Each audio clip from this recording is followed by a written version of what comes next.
Eto na naman tayo mga kaamats. Napanood nyo ba yung sobrang gandang video na pagkakagawa ng part 1 natin?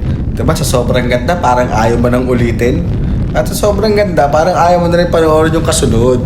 Pero sa ayaw at sa gusto mo, ilalabas ko tong part 2 ng biyahe ng mga amats. Andito na kami sa kahabaan ng Nueva Ecija, Nueva Vizcaya at Cabanatuan. Inabot na kami ng tirik ng araw, kaya parang nararamdaman ko na parang kumukulo na yung tiyan ko. At bukod sa kumukulo yung tiyan ko, sumasakit na rin yung weret ko. Bukod sa weret ko, yung pala yung isang kasama natin may nararamdaman na rin kakaiba.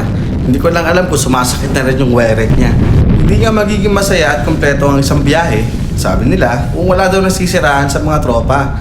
Kaya ito, kinuha na namin yung pagkakataon na to para kumain habang nagpapaayos at nagpapapalit ng gulong. Solbado ang lahat. Di alintana na atrasado na kami ng konti sa oras. Sa part na to, nararamdaman ko na parang lumalamig na yung hangin. Na para bang hindi na sa puwet nang galing.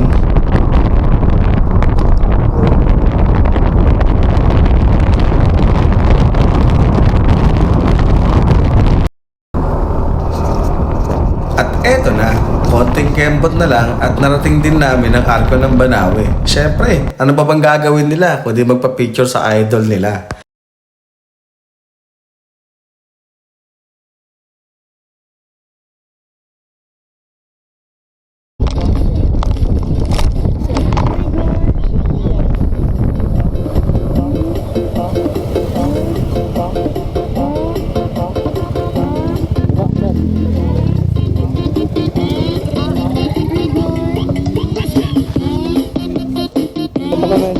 Guys, shout out. Ayan.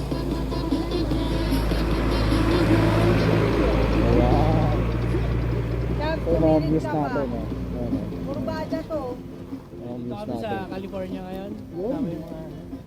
Ating team spear. Ayan, si Boy Gulong. Si Boy Palet. At ito makikita. Ito makikita pag bumiyahe ka dito. Ayan. Yan ang makikita. Gusto ang bulag tsaka bulag. Oo, balik tayo doon. Video natin. Line set. Dahil, no?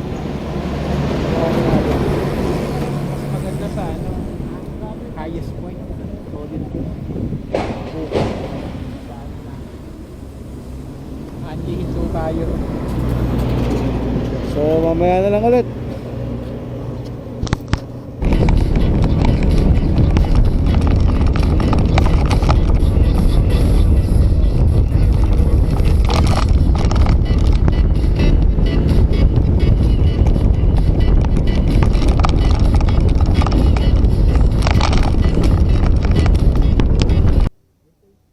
Alright, welcome sa Rice Terraces. Ito nga pala yan.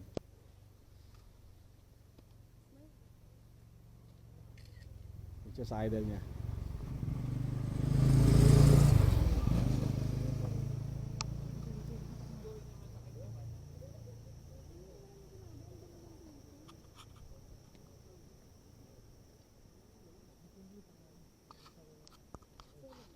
Ito lang. Lang kami. Gagabihin kami sa campsite. Sa sulitin na namin.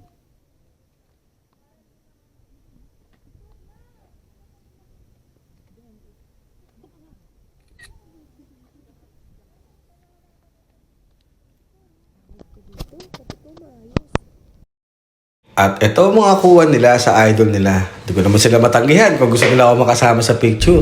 Tara, biyahe na tayo! Eto na mga kaamats. Kung napapansin nyo, parang unti-unti nang dumidilim ang paligid.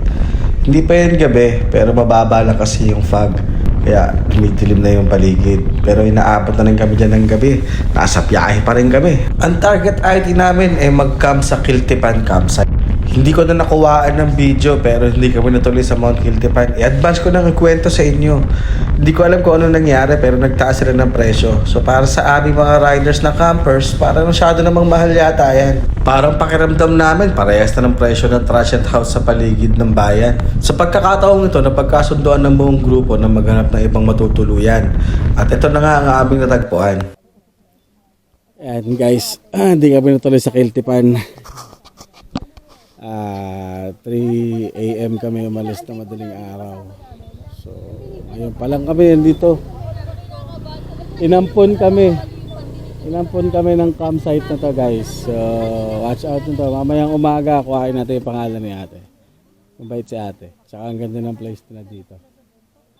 Hindi ko alam kung naiintindihan yung sinasabi ko. Sadyang may amas lang ako ng mga pagkakataon na yan. Hindi naman na kami nagmamaneho, kaya okay na yun. Pero nagpapasalamat kami kay Ate Merly at Sir Andrew sa Farmers Hill Campsite. Maraming salamat sa inyo. Sinundo pa kami sa baba para masiguradong matutuntun namin kung saan ang daanan papunta sa campsite nila. Bukas ng umaga, makikita nyo kung gaano kaganda ang Farmers Hill Campsite. Dito na kami nag-stay ng gabi. Malapit na makompleto ang Sagada Loop natin. Ito ang unang gabi natin sa 2 nights and 3 days. So sa lahat ng mga nagtatanong kung saan kami dumaan, nasa comment section na lang yan pagkatapos na yung video. Sa muli, nagpapasalamat kami sa Farmers Hill Campsite, kay Ate Merly at kay Kuya Andrew. Hanggang dito na lang muna ang video natin. Maraming salamat sa mga nanonood ng biyahe ni Inju. Kung hindi ka pa nakapollow, like and subscribe mo na ako. So paano ba yan? Hanggang sa muli. Salamat!